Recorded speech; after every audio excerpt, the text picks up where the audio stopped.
Ta parole est une lampe à mes pieds, une lumière sur mon sentier. Psaume 119, verset 105. La méditation.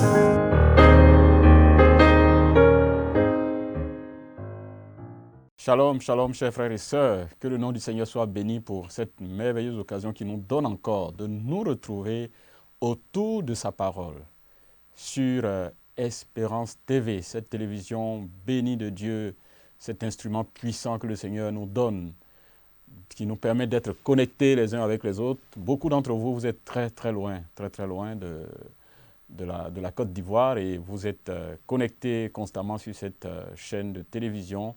C'est une bénédiction de Dieu et vous nous voyez, nous sommes quelques-uns que vous voyez, mais il y a toute une équipe derrière qui travaille d'arrache-pied pour que nous ayons ces émissions.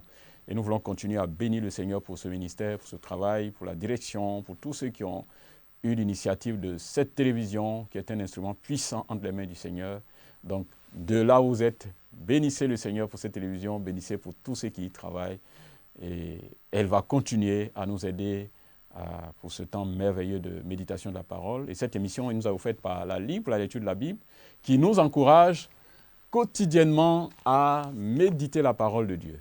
Au travers du lecteur de la Bible, donc ce manuel qui donne une sorte de découpage que nous suivons avec quelques commentaires qui nous sont donnés chaque fois. C'est une habitude qu'il faut garder, communiquer à nos frères et sœurs autour de nous, à nos enfants, pour qu'ils puissent aussi transmettre ça à d'autres personnes, parce que s'asseoir, lire et méditer la parole de Dieu est le seul moyen de nous permettre de pouvoir mieux connaître Dieu et pouvoir mieux le servir dans ce monde dans lequel nous sommes, en attendant que le Seigneur vienne nous prendre un jour pour que nous soyons là où il est. Nous bénissons donc le Seigneur et je voudrais vous inviter maintenant à prier pour confier ce temps de méditation entre les mains du Seigneur. Père Céleste, nous te rendons toute la gloire. Nous te bénissons pour ce moment merveilleux que tu nous donnes de nous retrouver autour de ta parole. Seigneur, enseigne-nous ta parole, instruis-nous, montre-nous la voie à suivre. Permets que ce que nous allons entendre, ce que nous allons tirer de ta parole reste gravé dans nos cœurs et que nous puissions mettre cela en pratique. Pour la gloire de ton nom et pour notre bonheur, au nom de Jésus, nous t'avons prié. Amen. Notre texte de ce jour est tiré donc du livre de Psaumes, le recueil de chants, le psaume 71. C'est ce que nous allons lire, psaume 71 est les 13 premiers versets. Donc je nous invite à la lecture, vous pouvez lire dans la version que vous avez, et je voudrais donc nous inviter à lire et à réfléchir ensemble autour de ce texte, psaume 71, versets 1 à 13. Je fais la lecture dans la version Louis II. Éternel, je cherche en toi mon refuge, que jamais je ne sois confondu. Dans ta justice, sauve-moi et délivre-moi. Incline vers moi ton oreille et secours-moi. Sois pour moi un rocher qui me serve d'asile, où je puisse toujours me retirer. Tu as résolu de me sauver, car tu es mon rocher et ma forteresse. Mon Dieu, délivre-moi de la main du méchant, de la main de l'homme inique et violent, car tu es mon espérance, Seigneur éternel. En toi je me confie dès ma jeunesse. Dès le ventre de ma mère, je m'appuie sur toi. C'est toi qui m'as fait sortir du sein maternel. Tu es sans cesse l'objet de mes louanges. Je suis pour plusieurs comme un prodige, et toi, tu es mon puissant refuge. Que ma bouche soit remplie de tes louanges, que chaque jour elle te glorifie. Ne me rejette pas au temps de la vieillesse. Quand mes forces s'en vont, ne m'abandonne pas. Car mes ennemis parlent de moi et ceux qui guettent ma vie se consultent entre eux, disant Dieu l'abandonne. Poursuivez, saisissez-le. Il n'y a personne pour le délivrer. Ô Dieu, ne t'éloigne pas de moi. Mon Dieu, viens en hâte à mon secours. Qu'ils soient confus, anéantis, ceux qui en veulent à ma vie. Qu'ils soient couverts de honte et d'opprobre, ceux qui cherchent ma perte. Jusqu'ici notre lecture. C'est un texte riche et formidable. Quelle vérité ce texte nous révèle sur Dieu. Est-ce qu'il y a dans ce texte un exemple à suivre, à ne pas suivre? Je pense que c'est des questions que nous allons garder à l'esprit pendant que nous serons en train de réfléchir sur ce texte que j'intitule La prière fervente en temps de détresse. Nos prières les plus profondes, nos prières vraies, sont souvent prononcées en temps de détresse. Les temps de détresse, ce sont des temps de vérité, où notre être le plus profond sort, et tout ce qui sort de notre bouche, de notre pensée, est vrai, ça reflète réellement ce qu'il y a dans notre cœur, ce que nous vivons. La prière fervente en temps de détresse. Et c'est le sujet de notre réflexion, de notre méditation autour de ce texte que nous avons lu tout à l'heure. Alors, il faut noter que David écrit ce psaume dans sa vieillesse. Et comme d'ailleurs plusieurs passages le montrent, ce qui fait penser beaucoup de personnes qu'il a écrit au moment certainement de la rébellion de son fils Absalom, car c'était là le problème, le grand problème de ces derniers jours. David a été secoué par cette situation, et cela pourrait être causé ou aussi par l'insurrection de Saba ou par quelques troubles qui a dû arriver à David dans cette partie de sa vie, dans cette partie importante de sa vie. Vous savez qu'il avait été prédit à cause du péché qu'il a commis que l'épée ne quitterait pas sa maison. Alors ça pouvait être donc cette situation qu'il vivait, cette situation difficile. Mais on ne sait pas exactement dans le texte quelle est la situation précise à laquelle il fait allusion dans ce qu'il vivait, qui a donc poussé à écrire cela. Mais on peut quand même garder que le silence un peu autour de cela me fait montrer aussi que ce message est adressé en général au peuple de Dieu dans ses afflictions, en particulier dans les périodes où le peuple a traversé des temps de déclin, des temps difficiles. C'est un test qui pouvait donc inspirer les prières du peuple. Ce psaume, plus que tout autre, est destiné à l'usage des disciples du Seigneur, parce que on vit chacun de nous des temps difficiles, et c'est un psaume qui regorge un ensemble de prières ferventes que David adresse à Dieu, des prières pour demander à Dieu de le délivrer, de le sauver. Ça, c'est ce que nous avons vu dans les versets 2, dans les versets 4. Il demande à Dieu de le sauver, il demande à Dieu d'intervenir. Je relis un peu ce verset 2. Verset 2. Dans ta justice, sauve-moi, délivre-moi. Incline vers moi ton oreille et secoue-moi. Et au verset 4, il dit, mon Dieu, délivre-moi de la main du méchant, de la main de l'homme inique et violent. Et donc, il demande à Dieu de le délivrer. Mais aussi, nous avons aussi l'idée qu'il prie que Dieu ne le rejette pas. Que Dieu ne soit pas loin de lui. Que Dieu ne le rejette pas, que Dieu ne soit pas loin de lui. Mais aussi, il prie pour que ses ennemis soient couverts de honte, qu'ils soient confus. Et dans cette prière, nous voyons l'expression, n'est-ce pas, de la confiance totale de David en son Dieu, en ce temps qu'il est en train de vivre. Donc, nous voyons qu'en général, ici, il y a deux choses principales pour lesquelles il prie. Deux choses principales. Il prie pour ne pas qu'il soit confus, qu'il soit dans la honte. Hein. Il ne veut pas être dans la honte, qu'il soit dans la confusion. Mais il veut aussi que ses ennemis, ses persécuteurs soient confondus. Hein. Il prie pour qu'il ne puisse jamais être éloigné de cette bénédiction, de grâce de Dieu, être dans la faveur de Dieu, loin de la honte, qu'il ne soit pas déçu de ses attentes vis-à-vis de Dieu. C'est-à-dire qu'il attend, il met sa confiance en Dieu et il veut que ce qu'il demande à Dieu, que Dieu l'accomplisse pour lui. Je pense que c'est quelque chose pour chacun de nous. Nous qui nous approchons du Seigneur, qui l'aimons de tout notre cœur, qui nous approchons du trône de grâce, nous attendons à ce que Dieu agisse puissamment dans notre vie, qu'il vienne à notre secours en temps de détresse. Et ce que nous devons garder à l'esprit, c'est que notre Dieu ne décevra jamais l'espérance de celui qui vient à lui, de celui qui s'approche de lui. Et donc, il confesse, David confesse sa confiance totale en Dieu. Il est celui en qui il met sa confiance. Il exprime de tout son cœur, il le répète à plusieurs reprises.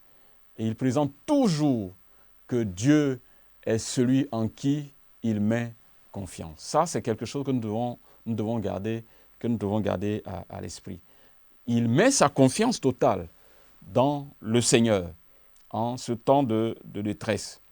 Il met sa confiance et il exprime cette confiance, il exprime sa reconnaissance de ce que Dieu est celui qui le protège, de celui qui le garde, de celui qui a un regard particulier sur sa vie. Et il continue de plaider donc auprès de lui pour que Dieu ne l'oublie pas, que Dieu continue de le garder sous son regard bienveillant. Et donc, nous devons garder cette première chose que nous avons dans ce texte. Dieu, qui est un Dieu qui est le Dieu de l'espérance, car tu es mon espérance, Seigneur éternel, en toi je me confie.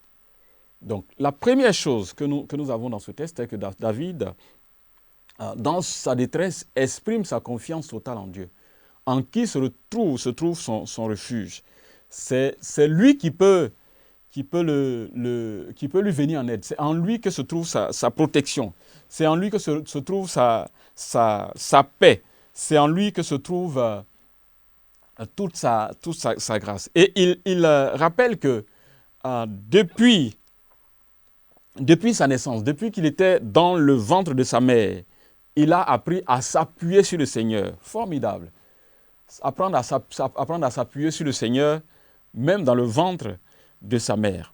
Dès le ventre de ma mère, je m'appuie sur toi, car toi, c'est toi qui m'as fait sortir du sein maternel. Tu es sans cesse l'objet de mes louanges. Donc David reconnaît que même quand il était encore dans le sein maternel, il a appris à compter sur le Seigneur. Comment ça se fait pour un bébé d'apprendre un embryon, d'apprendre à compter sur le Seigneur? Je peux peut-être voir cela que même dès le sein maternel, nos parents ont à nous apprendre à compter sur Dieu. En priant pour nous, en nous connectant avec la parole de Dieu, quelquefois on se dit, mais les enfants là, ils sont petits, ils n'entendent pas grand-chose. C'est pas, si les enfants entendent la voix de leur mère dans le sein maternel, qu'ils reconnaissent sa voix et qu'ils sont en joie quand ils entendent les chants de leur maman, qu'ils sont affectés d'une manière ou d'une autre parce que ce qui se fait, ce n'est pas la voix de leur Dieu qu'ils ne vont pas entendre. Donc quand maman entend la voix du Seigneur, quand les parents créent cette atmosphère spirituelle autour de l'enfant, l'enfant apprend aussi à compter sur Dieu, même dans le sein maternel. Donc c'est ce que David exprime d'une certaine manière. Et il dit que cela continue dans le reste de sa vie. Donc apprendre à compter sur le Seigneur dès le sein maternel. Mais aussi, il est en train de dire aussi indirectement que Dieu a veillé sur lui pendant qu'il n'était qu'un embryon. Dieu a veillé sur lui. Dieu l'a protégé. Et Dieu l'a protégé aussi le jour de sa naissance. Dès qu'il sortait, au moment où il sortait du sein maternel, Dieu a aussi veillé sur lui. Vous savez qu'il y a beaucoup d'enfants qui meurent à l'accouchement.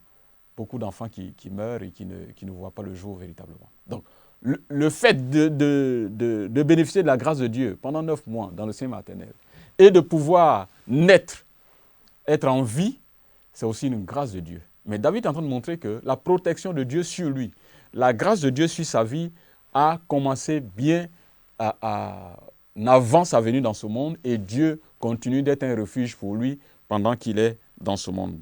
Et chers frères et sœurs, je pense que nous devons garder toujours cela à l'esprit. Le fait que Dieu soit notre refuge, notre forteresse. Et nous devons confesser cela. Je pense que confesser cela, c'est une manière de garder profondément cela dans notre cœur, mais aussi de montrer à l'ennemi que nous ne désespérons pas, que nous avons un protecteur, un refuge, une forteresse, et en qui nous faisons totalement confiance. Ça, c'est quelque chose qu'il faut manifester. Devant l'adversité, dans l'adversité, devant l'ennemi, devant le persécuteur, notre sérénité, notre manière d'exprimer notre confiance en Dieu rend même l'ennemi confus et ça nous rassure davantage.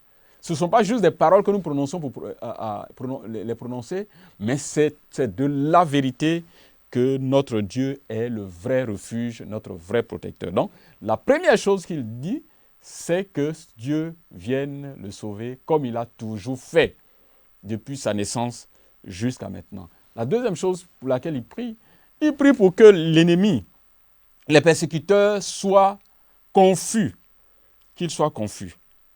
Ça, c'est quelque chose Alors, on se demande, mais pourquoi il peut demander de telles choses. il y a la lutte, souvent on dit, mais attends, ça c'est une prière d'imprécation, pourquoi il faut le faire Non, la question qui est claire ici, il dit au verset 13, qu'il soit confus, anéanti ceux qui en veulent à ma vie, qu'ils soient couverts de honte et d'opprobre, ceux qui cherchent ma perte. Vous savez que nos ennemis ou ceux qui en veulent à la vie des enfants de Dieu doivent en fin de compte se rendre compte qu'ils se sont trompés. Et ça rend confus. Quand l'ennemi se rend compte qu'il s'est trompé sur notre compte, quand l'ennemi se rend compte qu'il a menti sur notre compte, quand l'ennemi se rend compte que c'est nous qui sommes sur la bonne voie et que c'est nous qui avons choisi le vrai Dieu, il est confus. C'est comme si l'opprobre se jette sur lui. C'est ça la réalité. Avant même que nous ne prions pour que cela arrive, lui-même, quand il se rend compte qu'il était dans l'erreur, qu'il a menti sur notre compte, il est confus et la honte est sur lui. Évidemment, s'il sait qu'il est dans le faux, ce qu'on attend de lui ou ce que Dieu attend de lui ou le pas suivant à poser, c'est de revenir sur ses pas, de se repentir et d'accepter le Dieu, le vrai, le seul que nous adorons. Et ça, c'est tout à fait normal. Il faut que l'ennemi soit confus. Il faut que l'ennemi se rende compte qu'il s'est trompé sur notre compte. Il faut que l'ennemi se rende compte qu'il a menti. Et ça, nous devons adresser cette prière à Dieu. Que nos ennemis arrivent à la vérité que la voie qu'ils suivaient était la mauvaise et qu'ils soient confus et que cela leur donne de revenir au Seigneur. Et c'est la prière que David adresse à Dieu.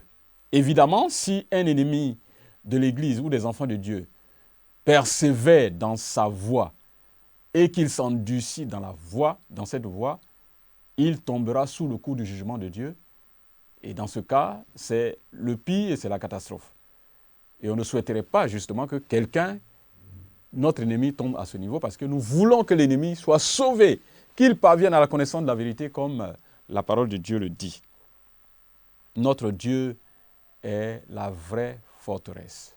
Il est la vraie protection en qui nous devons mettre notre confiance et nous devons proclamer cette confiance en lui et nous devons aussi, dans des situations de détresse, appeler au secours de notre Seigneur et prier pour que nos ennemis qui ne connaissent pas le Seigneur se rendent compte qu'ils se sont trompés, qu'ils soient confus, qu'ils se repentent et qu'ils reviennent au seul vrai Dieu. Parce qu'il n'y en a pas deux. Il est le seul. Celui qui n'a pas le Dieu de Jésus-Christ est dans la mauvaise voie.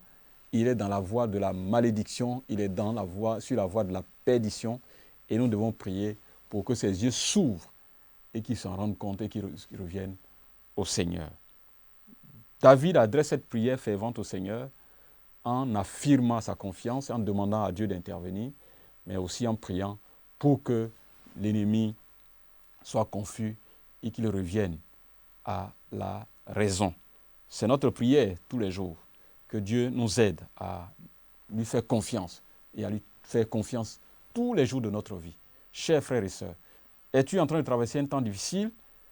Crie à Dieu.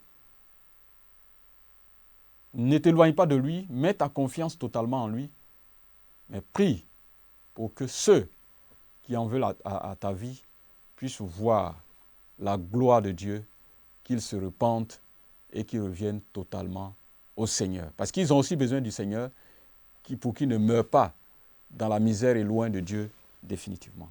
Sois fort, courageux, attaché au Seigneur et toujours confiant dans son intervention et sa délivrance. Dieu délivre toujours ceux qui lui font confiance. David le sait et David a prié. Et cette prière qu'il adresse à Dieu doit être un modèle pour nous, enfants de Dieu. Nous allons prier, chers frères et sœurs, par rapport à ce texte que nous avons lu. Seigneur, nous voulons te rendre grâce. Tu nous aimes. Et tu es passé par la vie de ceux qui nous ont précédés pour nous enseigner. Ils ont eu des temps de joie et cela nous enseigne. Ils ont eu des temps de détresse et leur attitude, leur confiance en toi nous permet de pouvoir aussi mettre notre confiance en toi. David a vécu des temps de détresse et il a mis sa confiance en toi. Il a prié et de façon fervente en gardant ses regards fixés sur toi. Seigneur, tu nous apprends aussi à copier nos pères spirituels, ceux qui nous ont précédés dans la foi. Que ta grâce soit sur nous, que ta bénédiction soit sur nous et que cette parole reste gravée dans nos cœurs. Tu es notre refuge. Tu es celui qui nous sauve et nous voulons toujours te faire confiance, Père, au nom de Jésus. Amen. Continuez toujours à faire confiance dans le Seigneur. Il vous bénira. Il interviendra puissamment dans vos vies, dans les situations que vous vivez. Que la gloire lui revienne et à nous revoir pour les autres temps de méditation. Restez fidèles à cette émission. Que Dieu vous bénisse. Amen. Ta parole est une lampe à mes pieds, une lumière sur mon sentier. Psaume 119, verset 105. La méditation.